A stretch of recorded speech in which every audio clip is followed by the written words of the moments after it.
Isang napakagandang umaga sa ating lahat mga katalong farmer. Ito, mag-update lang po tayo sa ating talong na niraraton kung saan ay napakadami ng bunga mga ka-farmers.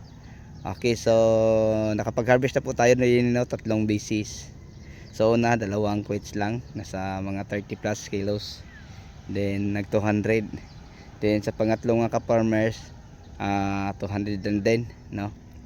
So siguro sa pang-apat natin kaya na to mga 3 or 400 siguro, mga yon lang ang estimate natin kasi marami na ang mga bunga. So ang 200 kapin 80 kilos kahapon natin in-harvest mga ka-farmers, tapos sa nakarang araw 220. So tumubo lang siya ng konti.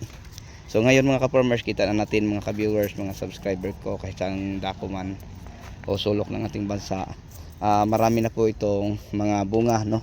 Sa susunod kasi ang ating talong na niraraton ay napakadaming bunga po, no? Sobrang daming bunga to mga ka-farmers yan, no? Kita nyo sa sanga lang yan.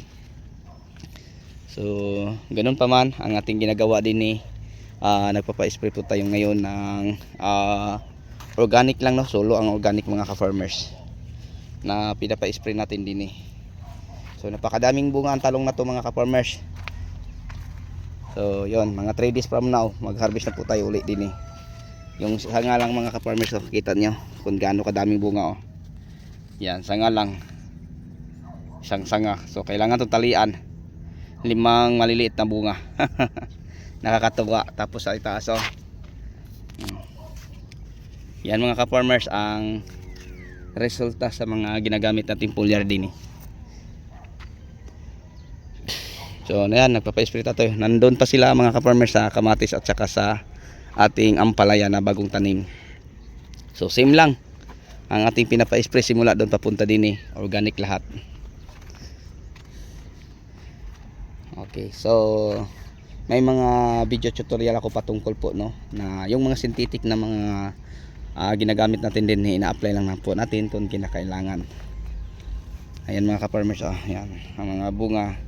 So kailangan na to naming talian mga ka-farmers kasi pag may mga bunga ng malalaki, sayang, bubuhaloktot sila pag masaktan sa lupa, oh. Kita nyo mga ka-farmers, oh, ilang sanga, isang sanga lang, oh, tingnan yung bunga. So napakadaming bunga sa ating talong. Yan. So, pag matalian na to namin mga ka-farmers ang mga sanga, babawasan namin to ng mga dahon sa ilalim para lalo pa makita natin ang maraming bunga na ng ating talong. So yung ating gagawin din. Then tapos hindi pa tayo nakapag-update na sa ating farm to kasi na-busy kami din mga ka-farmers.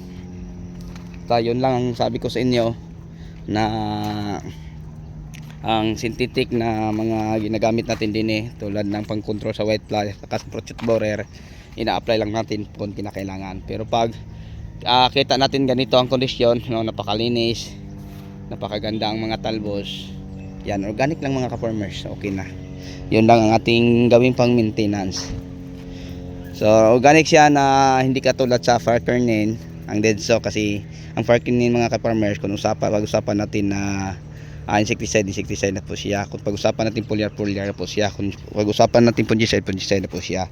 So yun po ang ating ni-spray sa nakaraan. So ngayon denso lang siya. Okay, so yun ang ating ginagamit. So maganda ng mga bunga, kahit maliit pa kita natin. So yun ang mga ka-farmers, no. Simple lang ang tekniko o pamamaraan din sa pag-control sa mga white fly at saka sa pag-control ng prochute borer. Yan, may friend tayo mga ka-farmers, sila po ang magpo-pollinate.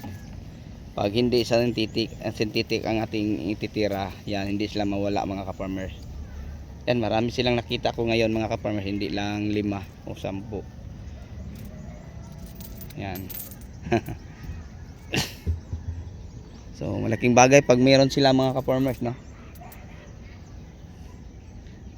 Sila po ang makakatulong sa atin. Yan ang mga tao natin, 8 po silang nag-spray. So napakabilis lang. So ang organic natin ginagamit ngayong pinapa-spray yung Denso.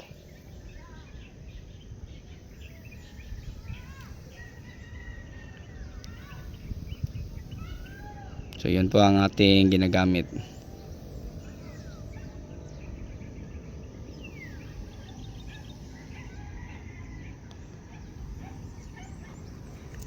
Yan, daming mga bubuyog mga ka-farmers oh. Kita natin sa linya. Lalo na di banda oh, medyo malamig. Yan, palipat-lipat sila. Malayo lang hindi makita, tapos against light. Pasensya na po. Iba pag nasa probinsya tayo mga ka-farmers no, sa amin sa Mindanao. Nako, pag ganitong oras mga ka-farmers, ang daming mabubuyog. Parang isang ano bahay na napupuhag o nasisira. Sobrang dami, nakakatakot ano pakinggan. Yan, nadami na to. Baka sa susunod to mga ka-farmers no, kasi ngayon papadiligan na natin to na uli ng tubig, din patatalian ng sanga kasi marami tong bunga mga ka-farmers. Sa ngayon hindi pa lang natin makikita no, kasi napakakapal, pero pansin na po natin mga ka-farmers no, ang talong na napakadaming bunga to. Yan ang ating nirarato no, maraming laman to sa ilalim mga ka-farmers oh. Hindi lang natin masyadong makita kasi napakakapal ang dahon. So binilang ko na taglabi 10 ang bunga sa isang puno. So ganyan kadami ang bunga sa ating talong. Yan, marami ng bulaklak, marami pang bunga, nakakatuwang tingnan mga ka-farmers. So share ko lang sa inyo ha. Kung ang problema ko din ay fruit shot borer, nagpapa-spray lang tayo ng yung Proclaim Opti, pwede din Exalt, pwede. So pwede naman ang Gold, pwede naman ang Privaton no. So marami mga ka-farmers.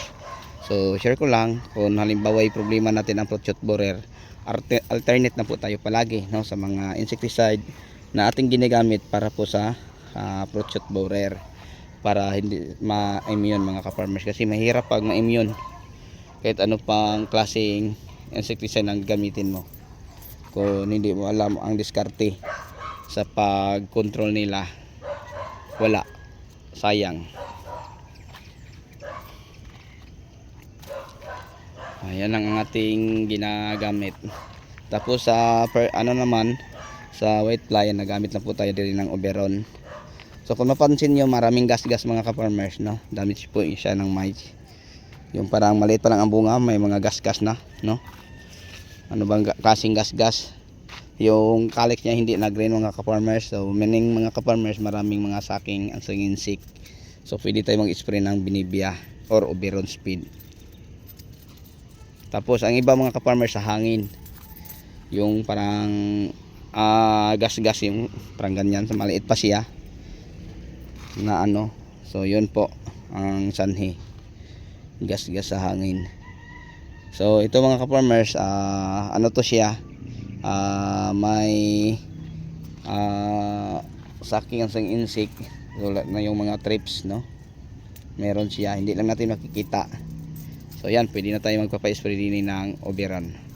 So balik natin sa susunod na araw, magpapa-spray tayo ng Perfectayon, kasi pansin ko parang may paisa-isang white fly.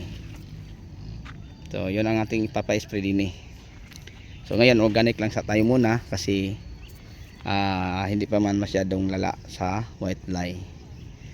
So yun po ang aking practice. Palagi akong nag-alternate sa aking mga ginagamit ng mga synthetic na insecticide. Tapos i-apply ko lang siya kung kinakailangan. Pero pag ito, kita nyo ang condition, parang normal lang.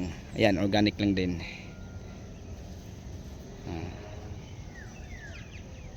Okay, so bago natin ito tatapusin mga ka-farmers no, ang ating update at saka ang pagbahagi po ng ating kunting kaalaman patungkol sa pag-aalaga ng talong, may love shout out po sa lahat nating mga subscriber, sharer at commentator, at saka mga followers natin sa ating FB.